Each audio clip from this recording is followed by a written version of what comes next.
Most of the time we tend to think of Dicentras as herbaceous plants which flower in the spring and early summer. They generally have white or blue flowers, but there is one, of course, that is a climber, and this is Dicentra scandens with these gorgeous yellow flowers, very much Dicentra flowers, but very much a climber. And here in the greenhouse, this is romped away. This is only about a couple of years of growth. The flowers have been out for some weeks now, and there are plenty more to come on the new growth.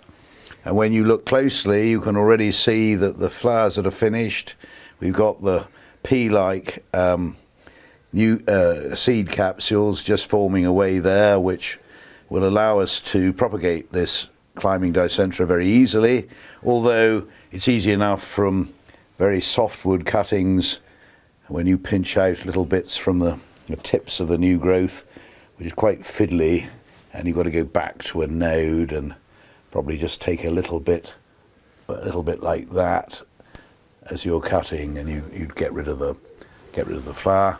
Doesn't look very elegant, but it roots really quite quickly at this time of the year, and it's a plant which will grow outside perfectly well, but it will completely die down in the winter and then come up again.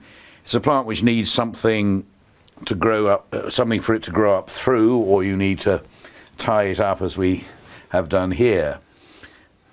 But for a summer flowering Dicentra and something just a little bit different, Dicentra scandens, there we go.